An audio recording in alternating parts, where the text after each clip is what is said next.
Ready? Good buddy. Assalamu alaikum wa rahmatullah. We're going to start with the Halaqa. We're going to continue with patience and gratitude. Bismillah ar-Rahman ar-Rahim. Alhamdulillahi Rabbil Alameen. Wa salatu wa salamu ala Rasulillah wa ala alihi wa sahbihi ajma'in. Amma ba'd. So last time we ended off talking about can you obtain patience? And I think everybody agreed that it is possible to become patient if you are not naturally patient. Um, then we left off with this. Patience is either physical or mental. So there's physical patience or mental patience. And either of those are either by choice or without choice. And having patience, choosing it is better. Right? If you are able to be patient and it's a want to control, you choose to do that, that's better and more rewarding. All right, and so then Imam Ibn Qayyim, rahimahullah ta'ala, he said, if a man's patience is stronger than his whims and desires, then he is like an angel. So our whims and our desires, like if we're doing, you know, any type of bad habits or sins that our desires want us to do. And it may not even be things that are sins, like eating isn't a sin. But if I indulge too much in it, I'm following my desire. Or I might be permissible to be a sin to watch somebody. Section 20 to the code. No, that's right. But before used to go.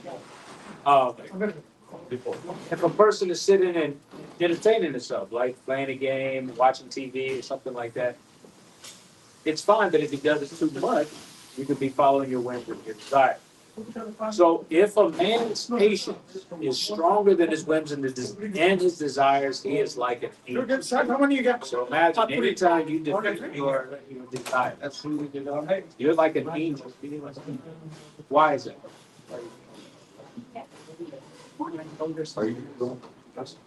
No, I'm saying that if your patience is stronger than your whims and your desires, why is it like you're like an angel?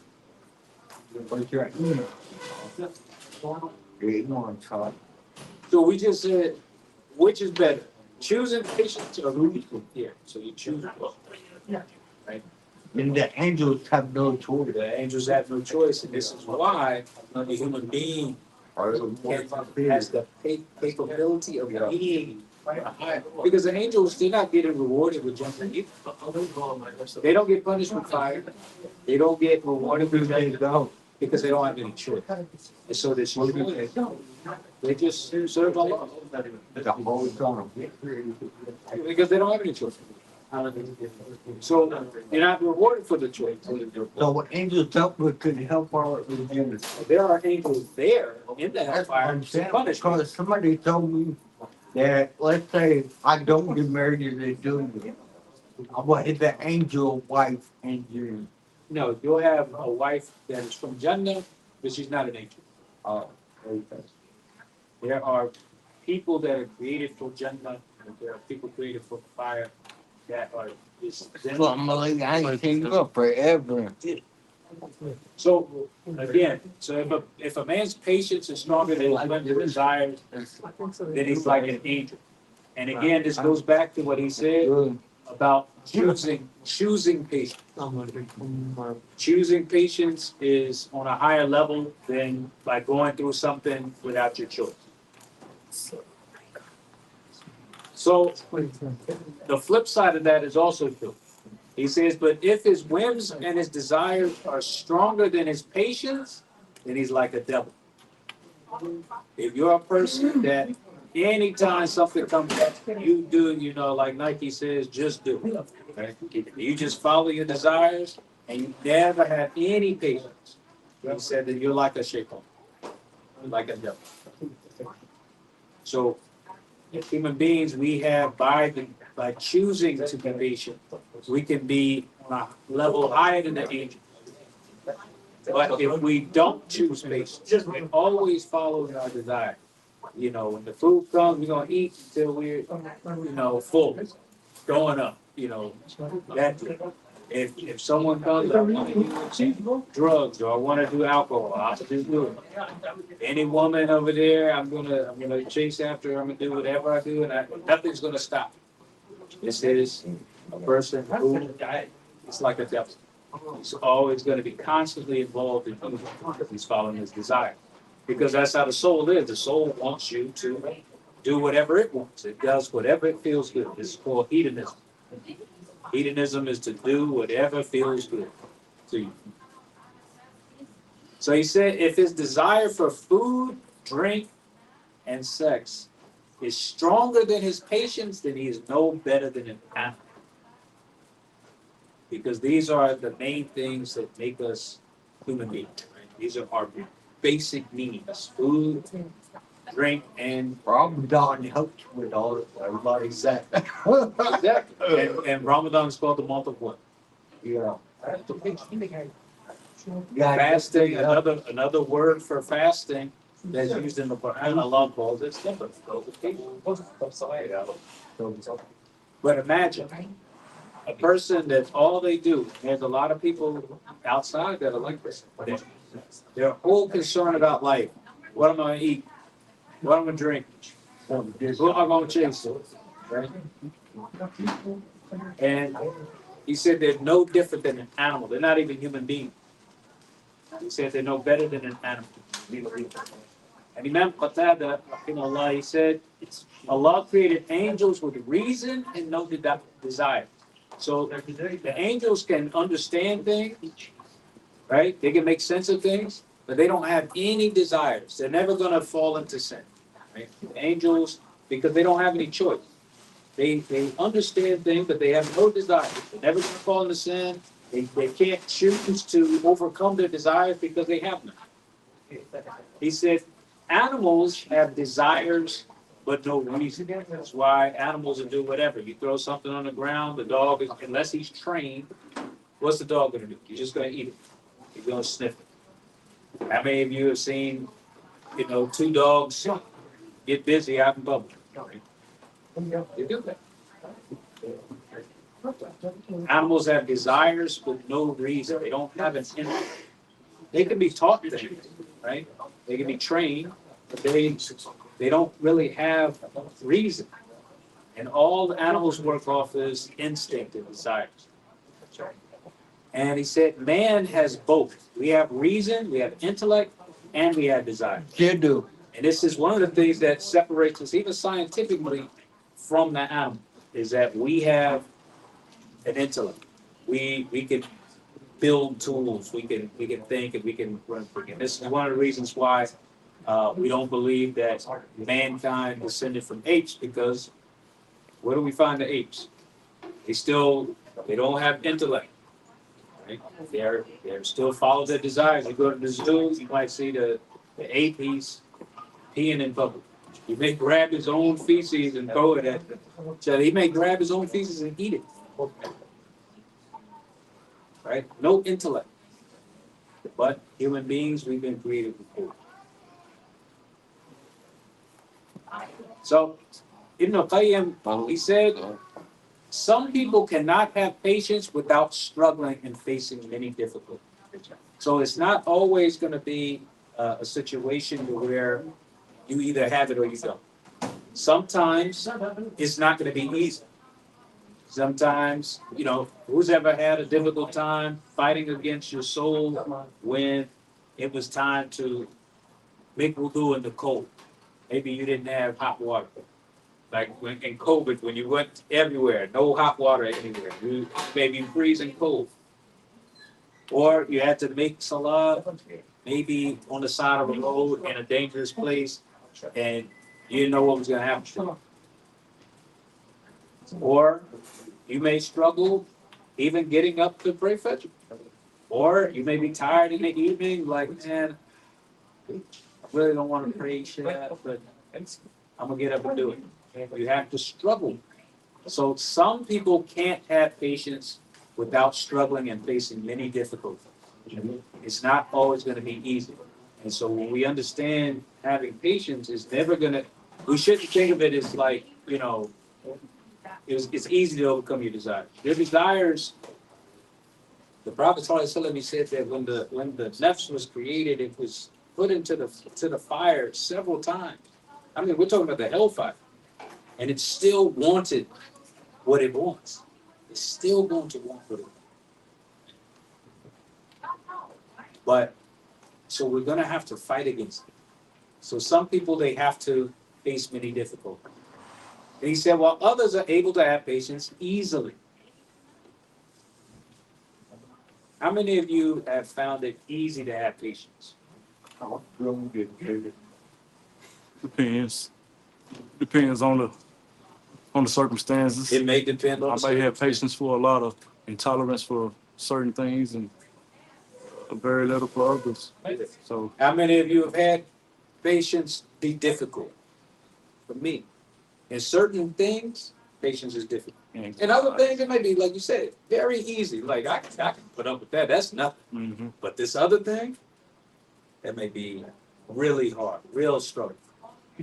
So he said the first type, the person who has difficulty, is like a man who wrestles with a strong man and can't beat him with the utmost effort. So you're wrestling with someone and he's very strong. He's much stronger than you. And you can't beat him. Every time he gets you.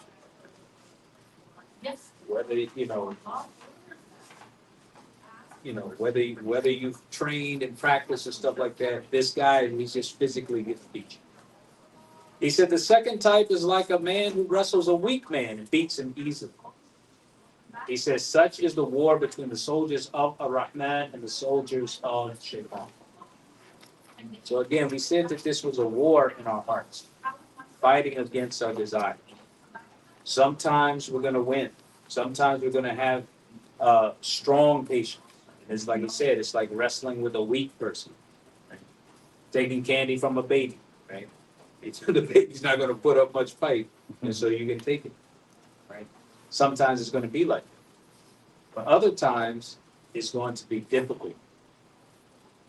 And as it is a war, we have to understand that. We have to understand what are the things that are going to be difficult for us to be patient. What are the things that we find easy? We have to manage that status in our hearts. So he said, whoever defeats the soldiers of Shaitan can defeat Shaitan himself. Abdullah ibn Mas'ud radiallahu anhu narrated, a man wrestled with one of the jinn and beat him. And then asked, why are you so weak and small? The jinn answered, I'm very big and strong compared to the rest of the jinn. Someone asked Abdullah ibn Mas'ud, was that man Umar? He replied, who else could it have been? Who else would? So imagine this person, he wrestled with a jinn. And he felt that this jinn, he beat him very easily. And we always hear stories of people wrestling with the jinn. Or a jinn was in the room, and I remember hearing one story where someone was like, hey, turn off the light, and there's somebody with a long hand, he turned off the light from across the room, things like that. But here we have a story of one of the companions, and like he said, he wrestled with him, and he beat him. He said, why are you so weak and small? And he said, well, actually, I'm very big and strong compared to the rest of the jinn. So what does it say about Umar? What's this say about Allah? What does it say about Allah? It says that he was someone, he had strong iman. And he was strong in his patience, like he said, was able to beat this particular jinn. And as the Prophet ﷺ has said about him, like that, if Shaitan was walking down the street and he came across Omar, Shaitan would cross the street and take another way. Right? This is how the Prophet ﷺ talked about Umar ibn Khattab, that Shaitan was scared to mess with him. So Ibn Abi Dunya, rahimahullah, he narrated from some of the Salaf that one Shaitan met with another. And he asked him why he's so thin. Like we see each other in the streets or something. You see someone and they're skinny or something. You're like, why? What happened? You lost a lot of weight. You're looking, yeah, like you smoking or something. So he said, why are you so thin? The other Shaitan replied, because I'm with the man who mentions the name of Allah when he eats, so I cannot eat with him. And he mentions the name of Allah when he drinks, so I cannot drink with him. And when he enters his home, he mentions the name of Allah, so I stay outside. So again, this is an indication from the Sunnah. Before you eat, we say Bismillah. Before you drink, you say Bismillah. And when you step into your home, you should say Bismillah. If you say Bismillah, the shayateen, they can't eat with you. Right? And if you say Bismillah entering your house, he can't go in and spend the night in your house. If we don't say these things, then Shaitan is eating with you, drinking with you. He comes into your home like it's like an invitation, and he's resting up in there. So That's threefold. So this particular jinn, he's thin because he's not eating, right? He's not drinking, and he's homeless. To have a house to stay in, right? So the first shaitan said, but I'm with a man who does not mention the name of Allah when he eats, so I eat with him. He does not mention the name of Allah when he drinks, so I drink with him. And when he enters his home, he does not mention the name of Allah, so I enter with him. So again, in this type of jinn, so every human being has a shaitan that is with him. It's called a qarin, like a close companion. And they're with you all this time, trying to tempt you and trying to test your patience, trying to call you to a sin. When we do these little things, just like saying Bismillah, it has an effect on that jinn. So imagine if this jinn is well fed, what's he going to do? If you're fed, what happens? More energy. You have more energy. Mm-hmm. That means he's well rested, he's well fed, he's going to stay on you. Right? Like they say, stay on your head. He's on your head. So we ask Allah Ta'ala to protect us. Some of the Sahaba said, a believer whips the shaitan like a person whips his camel when he's traveling, indicating that the believer has, more of the type of patience that he can defeat shaitan. So whoever develops the habit of patience is feared by his enemies, and whoever finds patience difficult is in danger, as his enemy will readily dare to attack him and do harm to him. And if you've ever had some type of beef with someone, you had to, look over your shoulder all the time. This is how the shayateen are. They're always waiting for an opportunity. And this is from amongst the men and the jinn. They're waiting for an opportunity to attack you, so you have to develop patience. Those things that you may find patience difficult in, you have to find ways to develop that patience. Like you said, like you may have a weak muscle. What do? You go lift some weights to make yourself stronger. Anyone here like basketball other than you? He does. All right. Plays pretty tough. So the Chicago Bulls had this player. Some call him the greatest of all time. Michael Jordan is. Michael Jordan. Yeah, you know something. So for a while, Michael Jordan, as great as he was, he could not go forward in the playoffs. Due to anyone know the team that used to stop it? The Detroit Pistons. Because they had the bad boy youth. Bad boy Pistons. Bad boy youth. So one of the things that had to change was Jordan and Pippen and the Bulls. They had to hit the weight, right, to be strong enough to go up against the Pistons. Because back then, say in the playoffs, fouls were a little bit hard to come by. Right? It was a little rougher. The defense, the rules were different. Way more physical. Yeah, way more. Way more.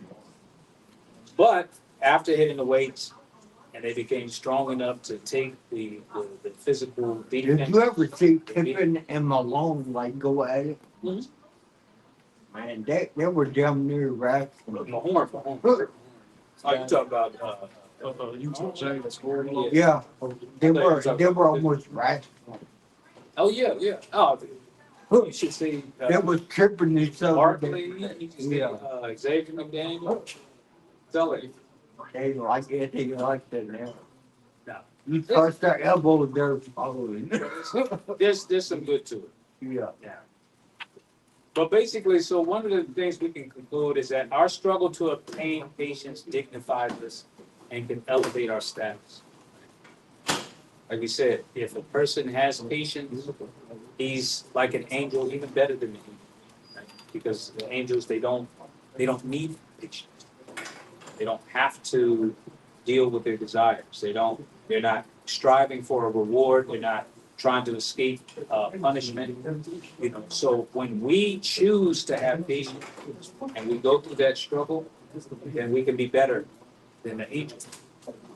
However, if we don't have patience and we allow our desires to win every single time, then we're no better than the shayateen. All right, and so got a little bit of time. We'll finish here on the topic of obtaining patience. So patience is required in the following areas of life: worshiping Allah and following His commands, in abstaining from wrong actions, and in accepting Allah's decree and ruling. So those are basically the three levels of patience. And we said that patience is not just refraining from things, but it's also, and depending on the situation, it could mean, like he says, worshiping Allah and following His command, being steadfast in doing so. You know that Allah Ta'ala has ordained salah upon you, fasting in Ramadan, or giving zakat, things like that. You have to be patient and steadfast in worshiping Allah and following His command. You know Allah tells you to lower your gaze, lower your gaze. He tells you to avoid this, and you avoid that. So doing His commands, that is part of patience. Also, again, in abstaining from wrong actions, you know that something is wrong. It requires patience to stay away from that thing. And there are times that we will fall into sin, but patience is required in this. Then again, accepting Allah's decree and ruling. Sometimes Allah gives you certain things, and you have to accept them. You have to be patient. You can't fall apart, right? Especially as men, we have to be stronger, and we have to take it. Sometimes it's not fair, but nobody's going to listen to us cry about it. Right? That's the thing. It's the reality as men. Yeah, there should be some people that we should be able to turn to, and and therapy is a good thing, and counseling and things like that. But at a certain level, we need to, when bad things happen to us, that we should be able to hold it together. We refrain our tongue from complaining about it all the time, and we keep ourselves from doing harmful things to ourselves and to others. We don't want to fly off the handle and, hurt ourselves. And unfortunately, a lot of people, when something bad happens in their lives, they can't handle it. So they may hurt somebody, or they may get drunk and drive the wrong way on the highway. They kill themselves. So we have to have patience in accepting what Allah decrees and whatever He ruled for us. Maybe we wanted a particular job and Allah didn't give it to us. And be patient with that. Maybe Allah decreed that we lose everything, like some of the people in these the storms and the floods and stuff, things like that. Maybe Allah decrees that. Maybe Allah decrees that, you're in a coma for 10 years. We have to be patient with whatever Allah Ta'ala gives us. So he said, patience in worshiping Allah and carrying out His instructions means that you perform the prescribed acts of worship regularly, meaning those things that are far, and do so sincerely and with knowledge. Know what you're doing in your salah, right? Especially with prayer, right? Especially, from those things that are the pillars. Know how to fast properly, and you do it with sincerity. You're doing it trying to please Allah. Worship that is not performed regularly is of no value. If you're only praying salah sometimes, right? It's not good to just do it sometimes. Now, if sometimes is better than never, sometimes is better than never. And again, this goes back to patience. As men, we're supposed to make it to the salah in the masjid all the time if we're able and we're not busy with some other thing. But if you can't make it all the time, make it sometime. And and the reason I say this is because we're living in a different environment than the author was living. The author was living in a land full of Muslims, and we're not. Right? And he's living in a time where the iman of the Muslims was even higher, and we're not living in it. So I say that, this is a caveat to what he's saying, that just do the best that you can. But try to be regular, especially in those things that are obligated to them. He said, even if worship is performed regularly, there are two dangers. So to protect your worship, you must be sure that you are sincere, and we have to ensure that our worship is done according to the sunnah. So he's saying, do your worship regularly, right? Especially those things that are obligated upon you. And he says that even if you perform it regularly, the worship has to have two things. It has to be done sincerely for the sake of Allah subhanahu wa ta'ala. You're not doing it to show off. You're not doing it to please your parents or please your children. You're not doing it to please your teachers. You're not doing it because a lot of times we do it. We say, well, I'm going to do this out in front of everybody for doubt, right?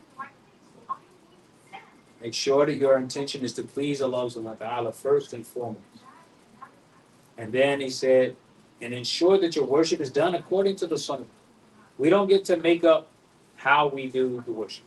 If Allah subhanahu wa ta'ala tells us how to do this, and the Prophet sallallahu alaihi wasallam shows us how to do it, then we should follow that way.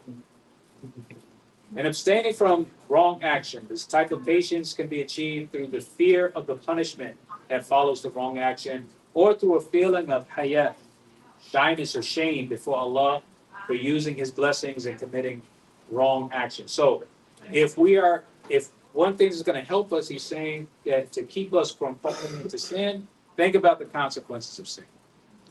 What are some of the known consequences? All right, let's say the big sins. Right. What are some of the known consequences that hudud of Allah? The punishment. Jahannam. Yeah. Name something in Jahannam that makes you afraid, makes you not want to go. Like out of the world that we bring, that we bring you in. Yeah. The boiling water. Foil. Trace. What else? Anyone else? Yeah, just the thought of burning so bad, and people are trying to put their skin back on. Yeah. Well, the skin will come back. Yeah. It'll Come back and burn again. Come back, burn again. I mean, what about it? What about in this life? What about if I steal? What's going to keep me from stealing? Allah controls everything, so He can you're wrong, but He can control your happiness Just to be miserable That's true too. forever. That's true. It's horrible. Right, because one of the things that Allah may take the blessings out of your life. Yeah. You may make a lot of money, but He may make it to where you got a lot of stuff that you have to spend it on. A lot of bills, a lot of problems, right? Or you just may have no happiness in it. That would be the worst thing in this life. Except for Allah to take your happiness. But some of the punishments, like I said, like if you steal, you may lose your hand. So that may keep somebody from stealing. Not over here. But Yeah, but yeah. There's nobody doing Now, so back in the day, back in the day, Here we go. I knew some people in certain communities, if you stole, you may get your hand cut off. Yeah. Or if you don't get cut off, they may take a hammer and break every bone in it. Okay. So Which one do you like? sometimes it happens. It doesn't happen. These are less like free 9/11. It wasn't hard to find some communities like that. But the other thing he says that you should feel a sense of shame, right? Just get you. Like Allah fed me. You think of all the blessings. Name some blessings of Allah that He gave you. Happiness. They Happiness. can't. Your eyes, right? Your breathing. My mind. He I could your say. mind. Yeah. He gives you food. He gives you drink. He gives you shelter. And then you turn around and you show him. Hey. You turn around. And he gives you 2K and you turn around and sin. So we should feel bad about that, right? I should feel like, how am I going to sin when He just did this for me? If someone did something to you, a human being did something for you, you'd feel bad snaking him out, right? Doing something, I'm gonna steal out of her purse, and she just bought me a meal, right? And I'm gonna take, you should feel bad. Right?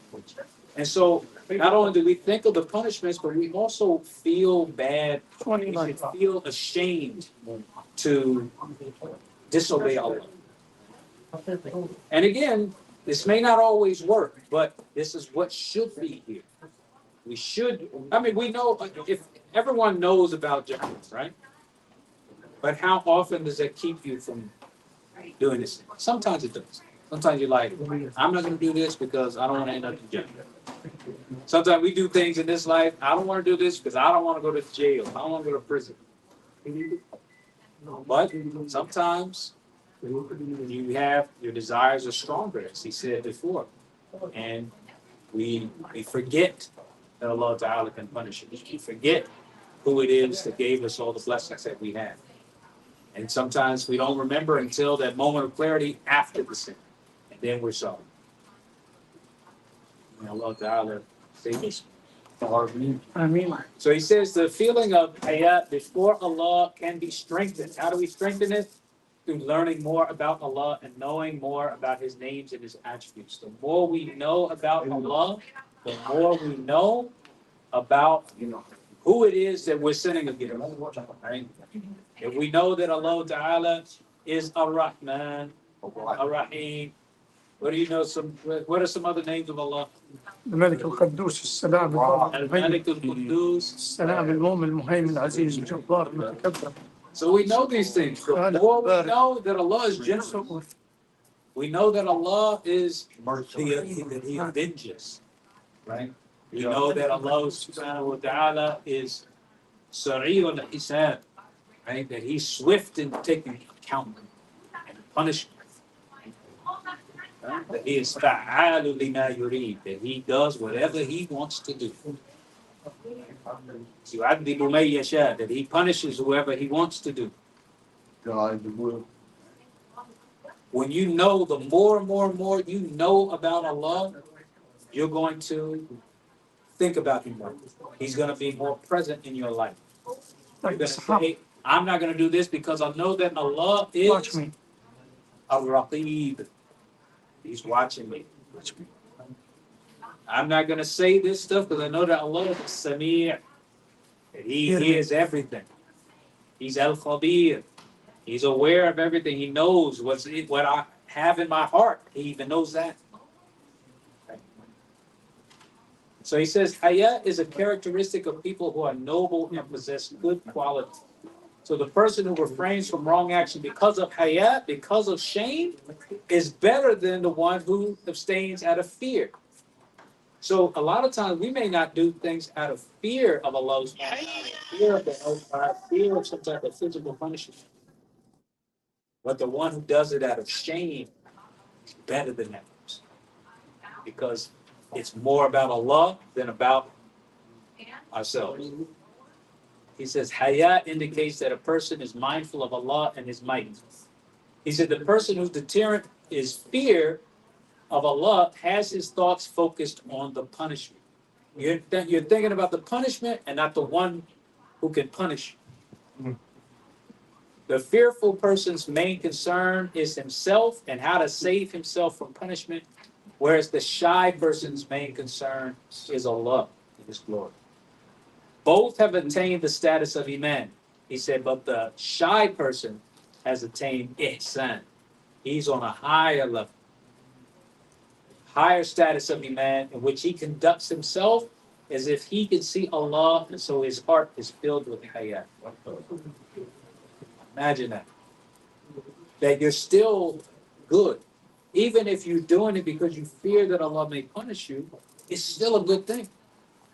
But the person who fears because he's ashamed, I don't want to do that because Allah allows me to see. He allows me to breathe. He allows me to walk. He allows me to hear things. Right? And so I don't want to do that just based out of love. He said that person is even better. And so I'm going to end right here.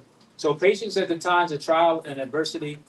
He said patience during difficult times may be achieved by thinking of the good reward that lies ahead. You go through something bad, think about, like we say, the light at the end of the tunnel. What's going to happen afterwards? You know it's only temporary. He said expecting and hoping for a time of ease, right? As Allah says, with every difficulty comes ease. It's like life is a roller coaster. That's right. You're gonna have ups and downs. You're gonna have good and bad. If you're doing the bad, just keep in mind the good's coming.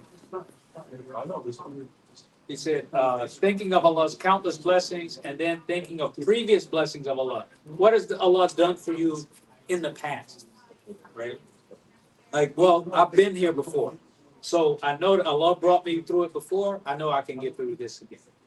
And so again, patience is needed by obeying commands, avoiding sins, accepting the decree. And like I said, we'll go in here. SubhanAllah wa bihamdika, ashhadu an la ilaha illa anta, astaghfiruka wa atubu ilayk. Make us from amongst those people who are patient.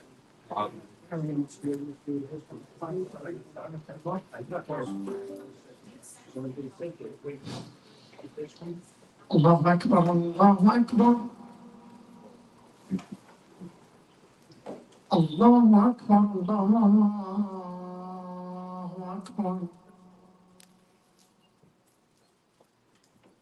أشهد أن لا إله إلا الله أشهد أن لا إله إلا الله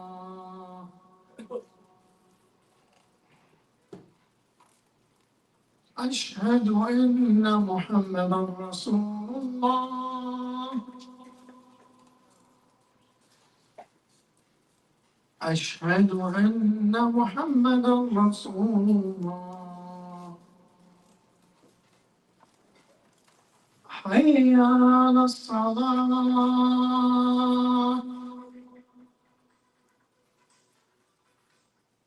حي على الصلاة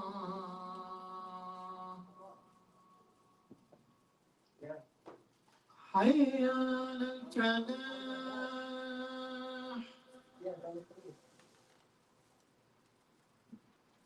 حي على الفلاح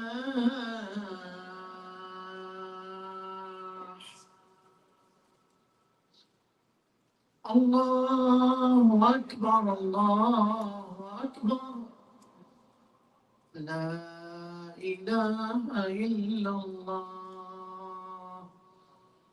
لا إله إلا الله محمد رسول الله. اللهم صل على سيدنا محمد. كده تكمل معاك. اللهم